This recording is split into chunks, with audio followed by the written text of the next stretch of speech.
चारों तरफ अंधेरा छाया हुआ था। श्रेया वहां से भागने की कोशिश कर रही थी, लेकिन भागती कहां से? वहां दूर दूर तक सिर्फ अंधेरा नजर आ रहा था। अचानक किसी ने उसके कंधे पर हाथ रखा और उसने कांपते हुए पलट कर देखा। एक बहुत ही डरावनी लड़की उसके सामने खड़ी थी। उसका आधा चेहरा चाकुओं के हमले से जख्मी था, पेट से भी खून निकल रहा था, आंखें लाल चमक रही थी।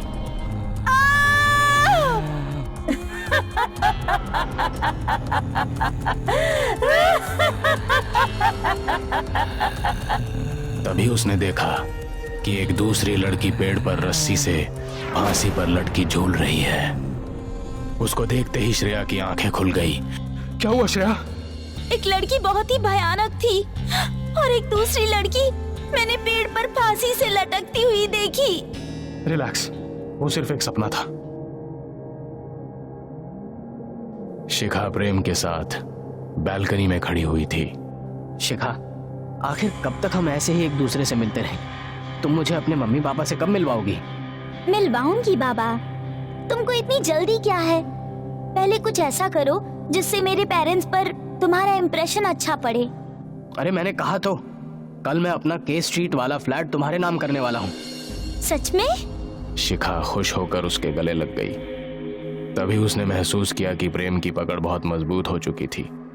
प्रेम, छोड़ो मुझे, इट्स हर्टिंग।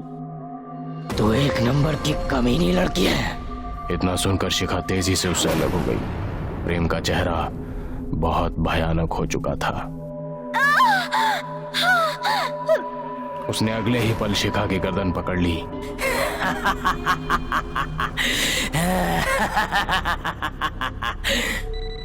सुबह मोबाइल की रिंग सुनकर रिहान और श्रेया की आंख खुल गई। हाँ बोलो, तल पड़े। सर, जंगल में एक लाश पड़ी फांसी पर लटकी हुई पाई गई है। मैंने उसका फोटो आपको भेज दिया है, आप जल्दी से यहाँ आ जाइए। ये सुनकर रिहान ने कॉल कट कर दिया और जैसे ही उसने फोटो ओपन किया, श्रेया उसको देखते ही पहचान गई। ये वही लड़की है जिसको मैंने सपने में देखा था, ठीक इसी तरह पेड़ पर लटकते हुए। अरे ये तो बहुत ही अजीब बात है। मैं आज ही अपनी फ्रेंड प्रियंका से बात करता हूँ। वो पैरानॉर्मल सोसाइटी की मेंबर है, वो इस मैटर में हमारी मदद कर सकती है। रिहान ने उसी टाइम प्रियंका को कॉल करके सब कुछ बता दिया और उसने अगले दिन उनके घर आने के लिए कह दिया। उस रात भी श्रेया को फिर से एक सपना दिखाई दिया।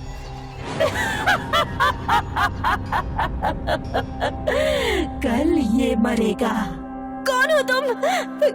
क्या चाहती हो मुझसे? Lavina guest house. इतना कहकर वो अचानक से श्रेया के करीब आ गई। क्या हुआ बेबी? क्या आज भी तुमने कोई बुरा सपना देखा? इस बार उसने मुझे एक लड़का दिखाया।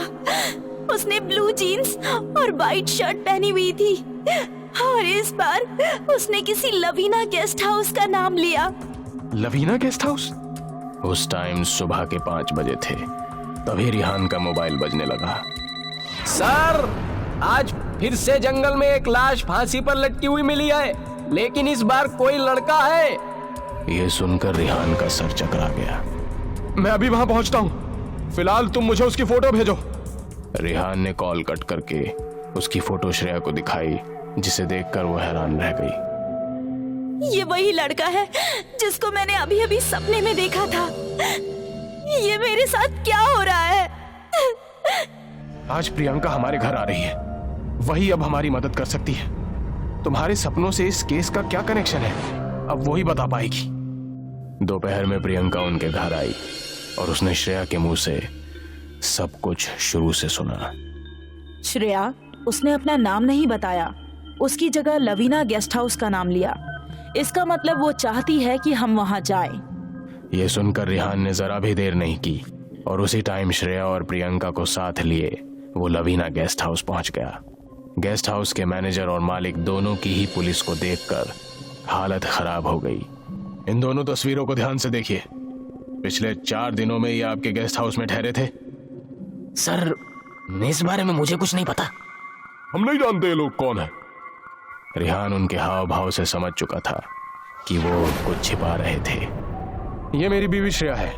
इसको कई रातों से एक लड़की की आत्मा सपने में नजर आती है और इस बार उस आत्मा ने तुम्हारे गेस्ट हाउस का नाम बताया है। अरे आप लोग बेकार की बातें कर रहे हैं, ऐसा कभी होता है क्या? आज रात सब कुछ क्लियर हो जाएगा। हम उस आत्मा को बुलाकर उससे बात करेंगे, वो ही सब कुछ बताएगी। उसकी बात सुनकर मैनेजर और मालिक दोनों डर गए थे, लेकिन क्योंकि रिहान एक पुलिस इंस्पेक्टर था, इसीलिए उन दोनों की उसको मना करने की हिम्मत नहीं हुई। रात को प्रियंका ने उस लड़की की आत्मा से कांटेक्ट करने की कोशिश की। अगर कोई आत्मा इस गेस्ट हाउस में मौजूद है तो वो हमारे सामने आए। उसने कई बार इस तरह से उसको पुकारा और तभी वो भयानक लड़की सबकी आंखों के सामने आ गई।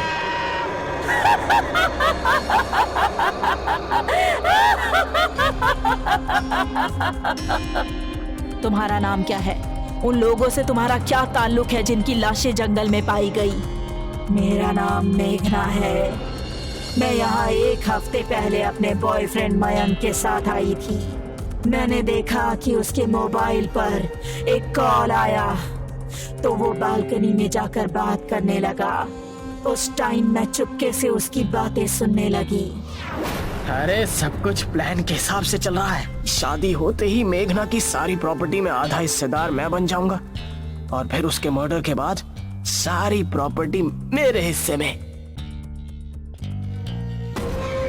तुम इतने बड़े कमीने निकलोगे, मैंने कभी सोचा भी नहीं था। मुझे उस टाइम बहुत गुस्सा आ रहा था। मैंने चाकू उठाकर उस पर हमला किया, लेकिन उसने मुझे रोक दिया और मुझसे चाकू छीनकर मेरे चेहरे पर कई बार हमला किया। उसके बाद उसने वही चाकू मेरे पेट में मार डाला।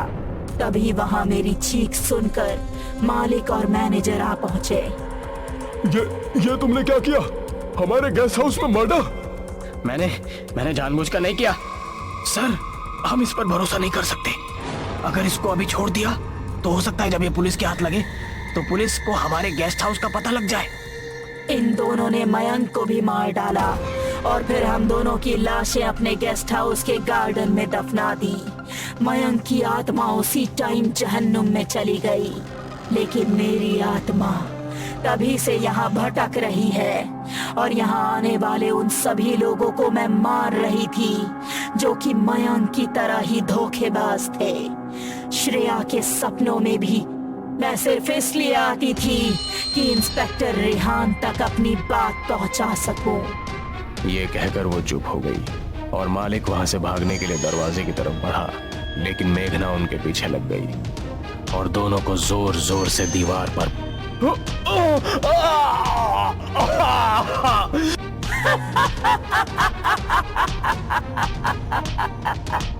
उसने दोनों को छोड़ दिया। उनके सरों से खून निकलने लगा था। इस हालत में वो दोनों बाहर निकलकर गेट की तरफ भागे। मेघना की आत्मा हवा में उड़ी और उन दोनों को भी हवा में उठाकर गेट की तरफ तेजी से बढ़ने लगी। अब वो गेट के ठीक ऊपर थी।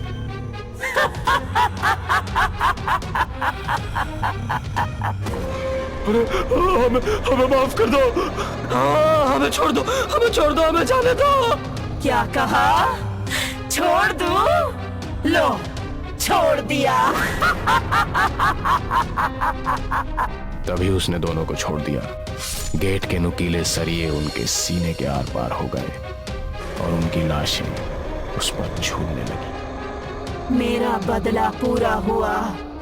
मेरा अंतिम संस्कार जरूर करवा देना। कहकर वो वहां से गायब हो गई। रेहान ने उसी रात अपनी टीम को बुलाकर मेघना की लाश को गार्डन से निकलवाया और उसका अंतिम संस्कार करवा दिया।